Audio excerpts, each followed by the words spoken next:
grâce que nous puissions partager cette exhortation après le dimanche de Pâques. Nous savons tous que la Pâques, c'est une grande fête. C'est la victoire de la chrétienté. C'est la victoire du christianisme. Alors, après Pâques,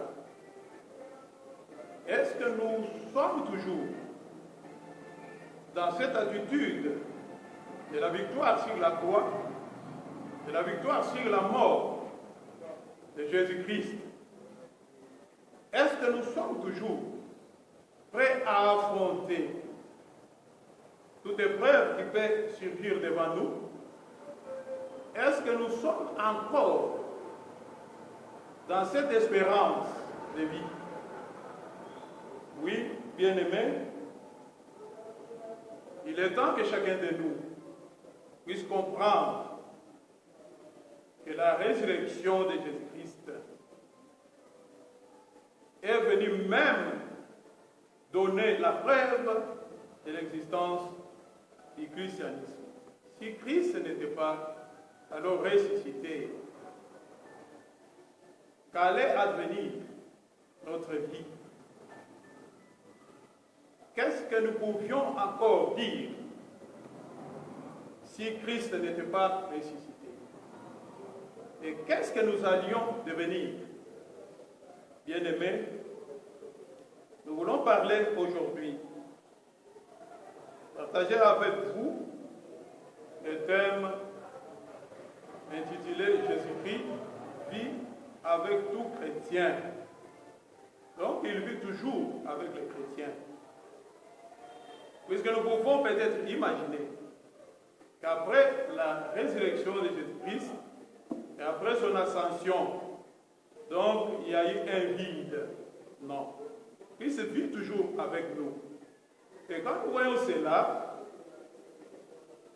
nous devons comprendre que Christ est toujours avec nous, quand bien même nous l'avons vu monter vers le Père.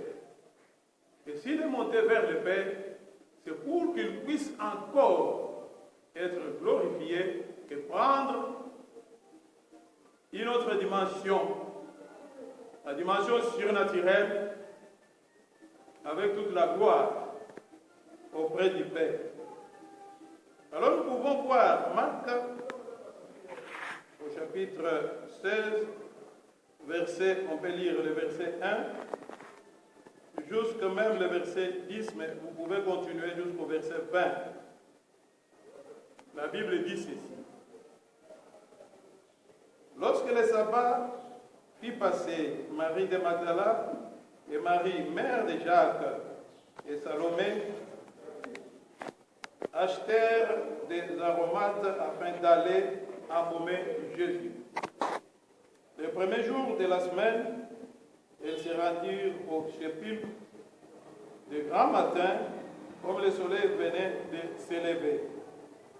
Elles disaient entre elles, qui nous roulera la pierre loin de l'entrée des sépulcres?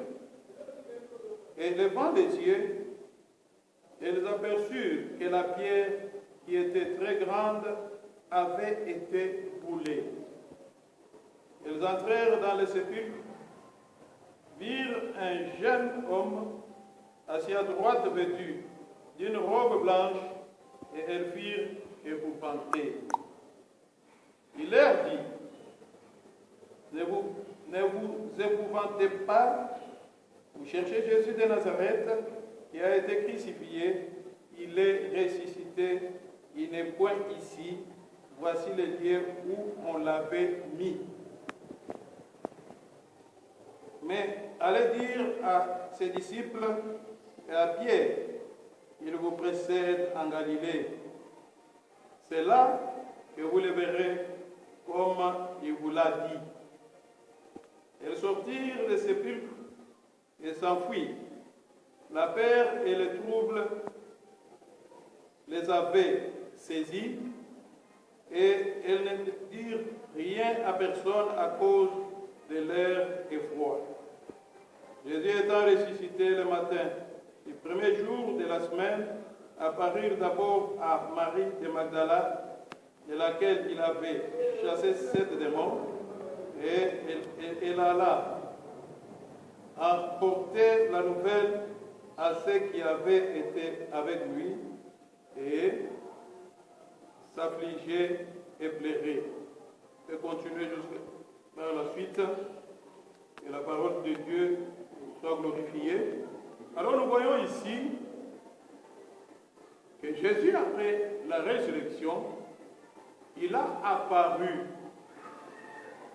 à ses disciples, il a apparu aussi aux femmes qui étaient parties très tôt matin au sépulcre, surtout le 3e jour, très tôt matin, pour pouvoir embaumer les sépulcres. Alors elles avaient trouvé que les tombeaux étaient vides.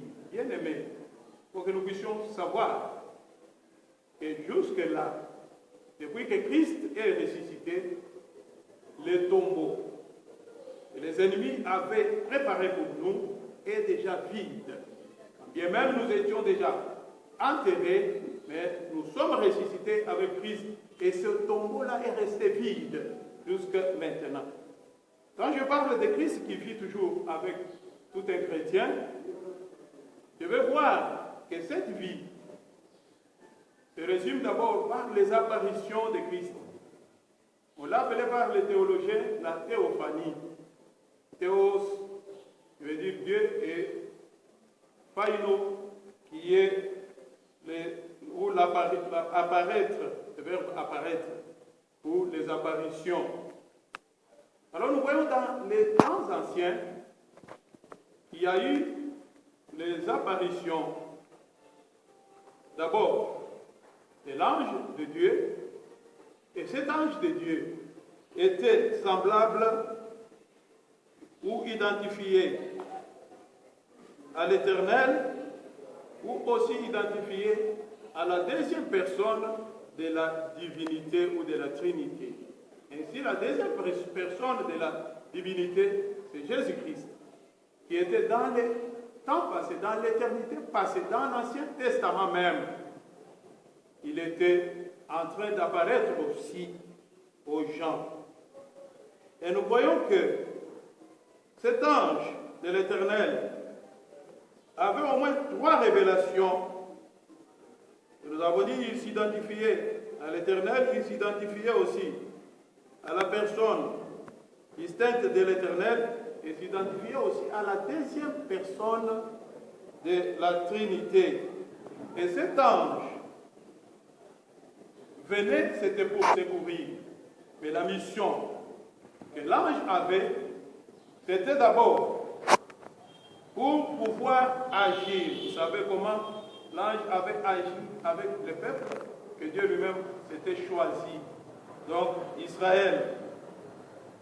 Et cet ange venait aussi pour pouvoir bénir. Il venait aussi pour pouvoir défendre. Il venait aussi pour pouvoir juger. Il jugeait qui?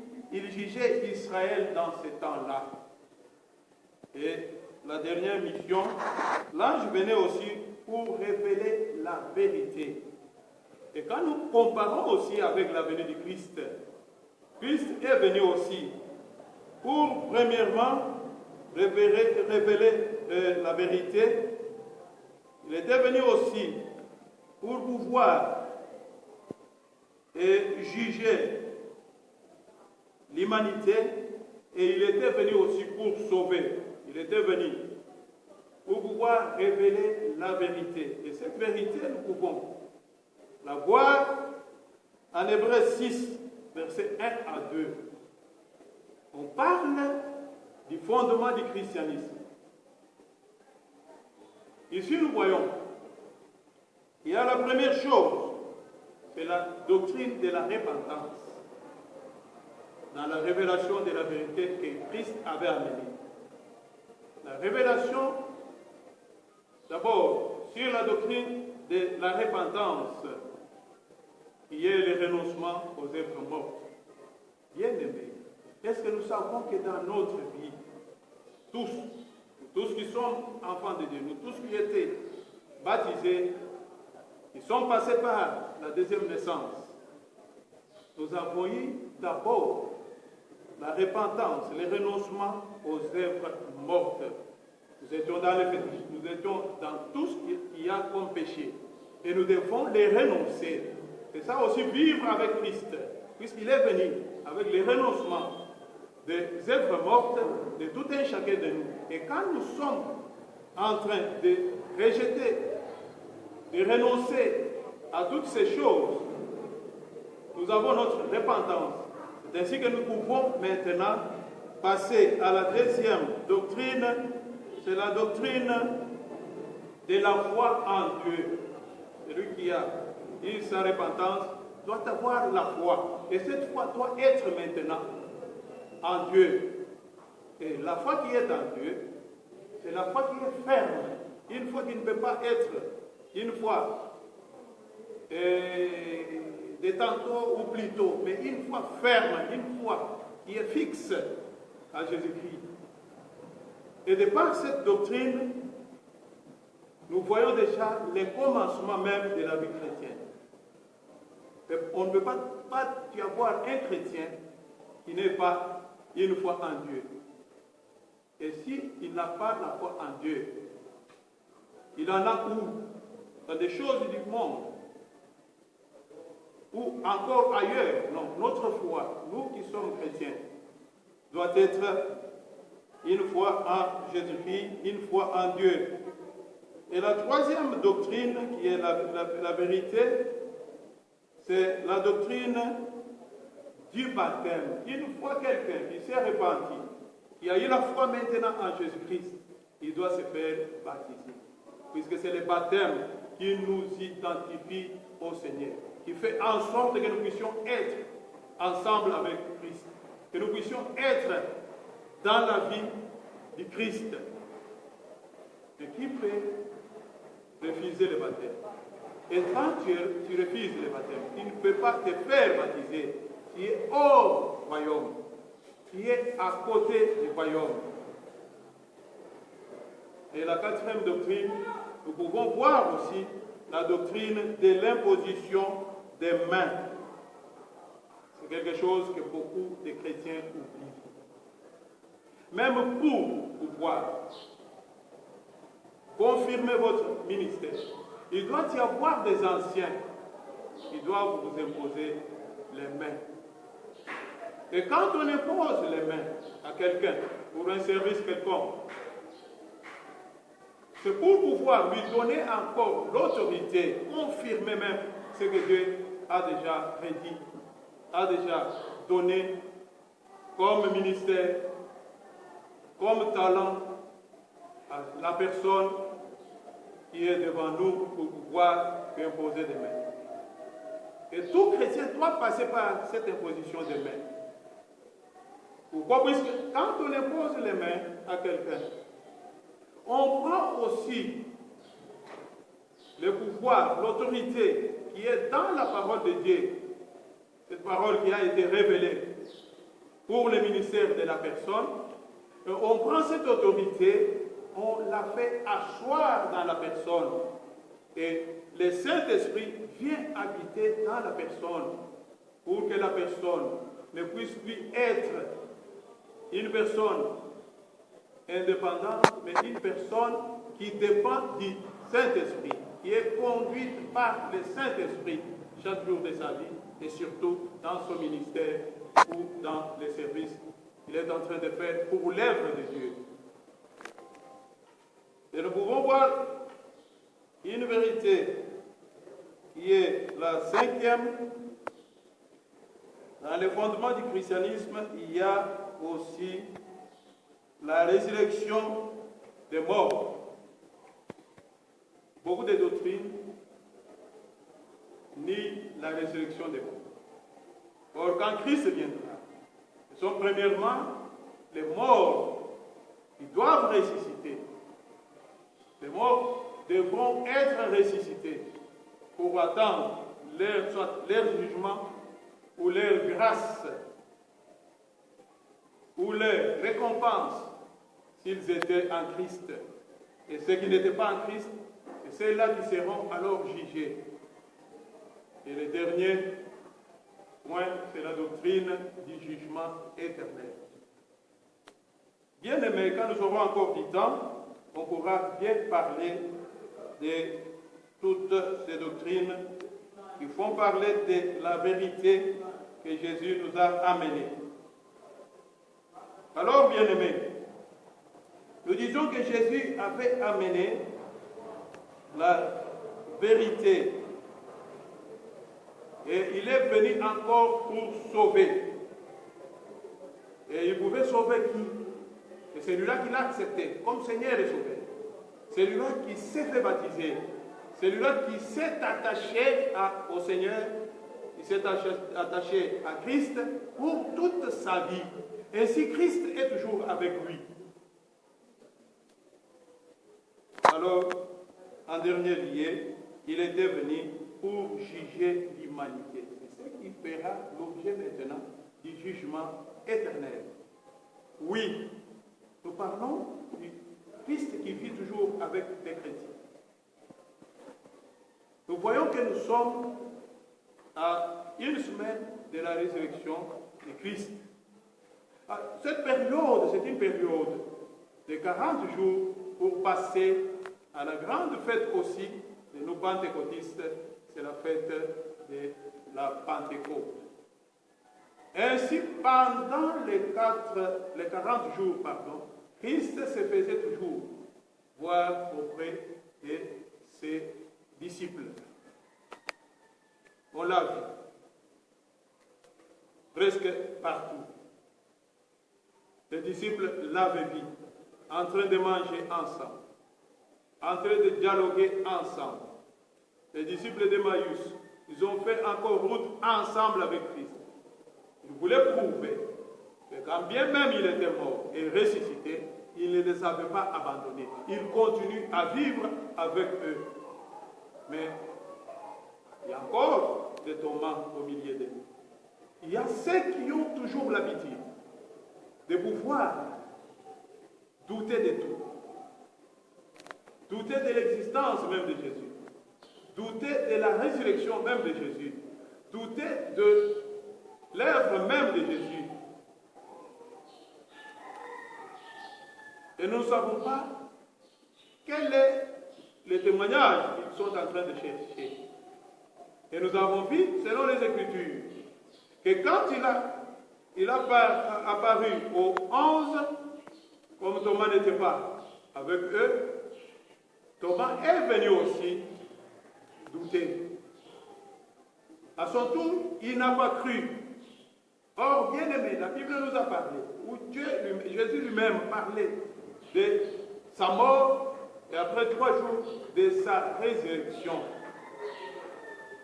C'est dire qu'il y a en quelque sorte, il y a la foi que nous avons en Dieu qui est en train de chanceler, qui est en train de reculer, qui est en train de s'abaisser. Or, Jésus veut que nous puissions avoir une grande foi. Une grande foi, pas une foi moyenne, pas une foi qui a les pieds dedans ou les pieds dehors. Et c'est ce qu'avait témoigné Thomas. Il dit, moi je ne peux pas croire. Or la foi fait qu'en sorte nous puissions accepter les choses de Dieu sans pour autant en chercher la démonstration ou le preuve.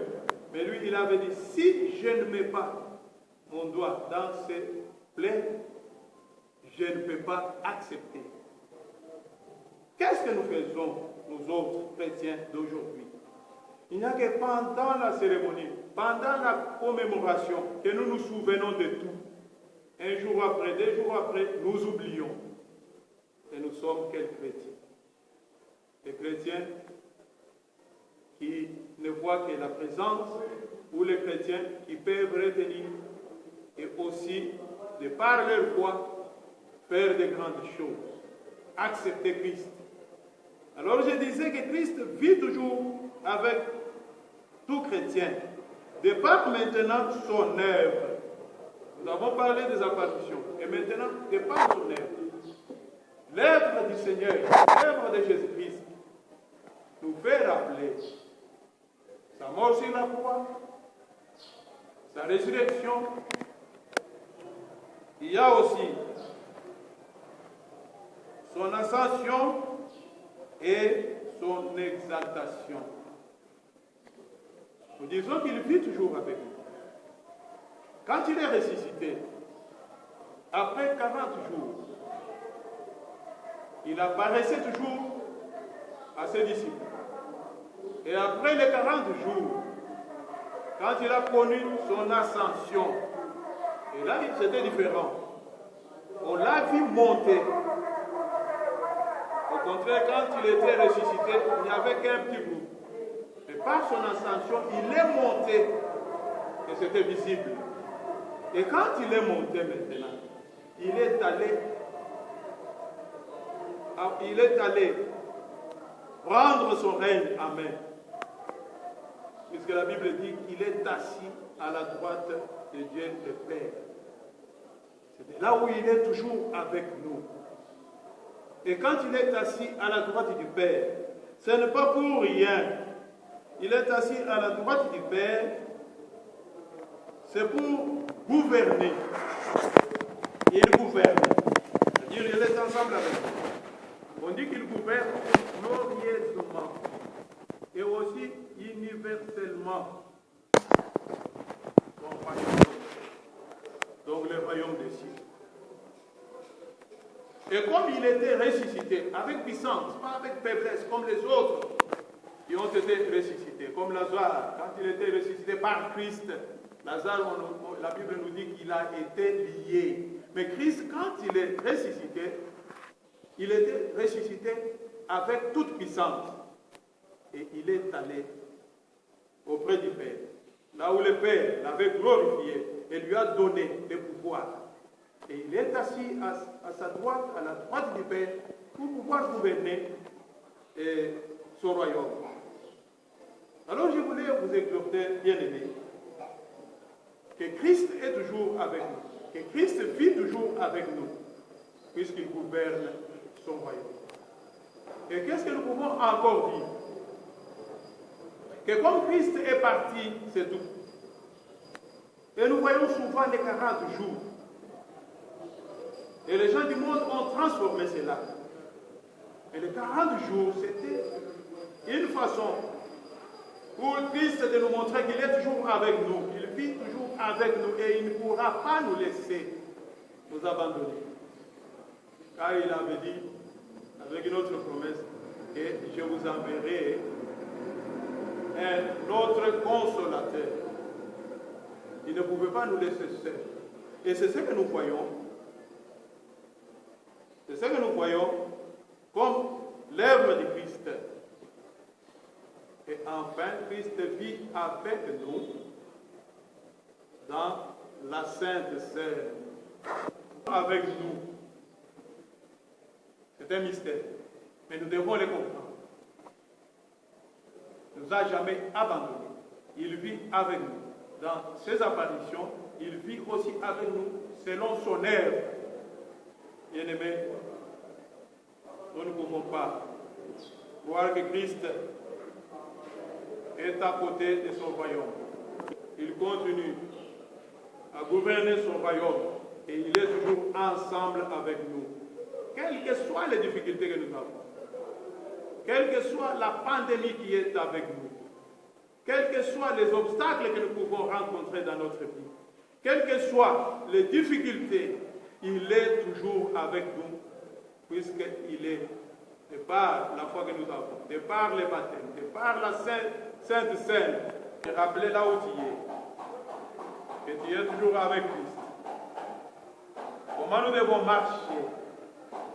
On nous a parlé qu'il était venu nous annoncer la vérité. Est-ce que nous marchons dans cette vérité-là, où nous sommes dans les mensonges peut-être, pour profiter quelque chose? C'est la vérité qui peut nous affranchir. Et cette vérité, c'est toujours Christ, puisqu'il a dit qu'il est le chemin et aussi la vérité. Bien-aimé, de là où tu es, fermez les yeux. Et nous allons prier.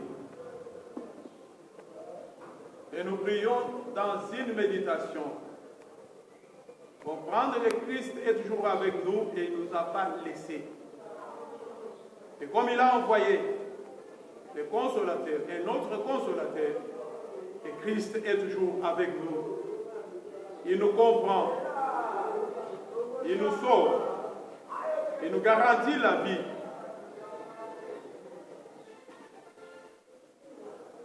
Dans cette méditation, regarde d'abord au fond de ton cœur. Qu'est-ce qui te fait peur? Puisqu'il a dit ne crains rien. Pourquoi es-tu agité? Mais Christ est là, Christ est avec toi. Il suffit de l'invoquer. Israël avait invoqué Dieu à partir d'Égypte. Et la Bible dit que Dieu avait entendu le cri de son peuple. Mais pourquoi es-tu abattu? Avec la peur, peut-être de la maladie, avec la peur, peut-être de l'échec de la vie, avec la peur de voir toujours que tout ne marche pas. Et de par la résurrection de Christ, c'est-à-dire que le tombeau est vide. Comme le tombeau est vide, sache que tu as aussi ta victoire. Et comme tu as ta victoire, tu ne peux plus reculer, tu ne peux plus te plaindre, mais tu peux toujours avancer puisque tu as la victoire. Nous voulons prier. Yesu aye kopesabo, Yesu aye awanase, Yesu aye kopesabo, Yesu mobikisi, oh Yesu, Yesu aye kopesabo, Yesu aye awanase, Yesu aye kopesabo, Yesu mobikisi. Oui, nous allons prier. Dieu Tout-Puissant, Créateur de toutes choses, qui est appelé Alpha Oméga, le Dieu puissant, celui qui est infini et éternel, qui n'a ni commencement, qui n'a ni fin. Père, en cette journée dominicale, tu nous as donné cette exhortation afin que nous puissions comprendre que toi, Jésus, malgré ton ascension, tu es toujours avec nous. Malgré ta mort sur la croix, malgré ta résurrection, tu es toujours avec nous. Et surtout, tu continues à gouverner ton royaume. Ô Père de gloire, touche maintenant, mon bien-aimé, ma sœur ou mon frère, qui a écouté cette exhortation de ce matin. Qu'ils comprennent que Christ est toujours avec lui et avec elle. Qu'ils comprennent ou qu'elles comprennent que Christ agit toujours dans sa vie. Qu'elle brave la paix. Qu'elle voit la victoire dans sa vie. Puisque Christ, de par sa mort sur la croix, et de par aussi sa résurrection, il nous a donné la victoire. Victoire dans tous les domaines. Victoire sur la maladie. Victoire sur les obstacles. Victoire sur les échecs. Victoire pour nous empêcher d'avoir notre prospérité. Et cette victoire est à nous. Et que mon frère, ma soeur, comprenne que quand bien même il est en train de combattre, il combattant la victoire. Il avait dit aux enfants d'Israël que restez calmes et moi je combattrai pour vous. Et il combat toujours pour nous. Dieu Tout-Puissant, que de par cette résurrection de Jésus-Christ et de par ce temps pascal, que nous puissions alors nous mettre debout, que nous puissions prier, que nous puissions voir la victoire devant nous, afin que le monde voit que nous sommes des enfants. Père de gloire, nous voulons que tu puisses maintenant toucher chacun de nous. Même si nous sommes dans une période où les cultes sont interdits, que tes enfants ne soient pas entraînés par le diable dans le sommeil spirituel, mais qu'ils soient toujours éveillés, qu'ils se mettent debout, qu'ils t'invoquent chaque jour de leur vie, car nous savons que la première église commence dans nos maisons. Qu'ils soient debout dans leur maison, qu'ils prient, puisque toi tu donnes toujours la solution. Merci papa, merci puisque tu nous as touchés, merci puisque tu nous as parlé, merci puisque tu nous as donné la victoire. Au nom de Jésus-Christ, nous disons Amen. Que Dieu soit loué, qu'il vous bénisse dans vos maisons, qu'il vous bénisse dans tout ce que vous faites, qu'il vous bénisse puisqu'il est le Dieu de bénédiction. Amen.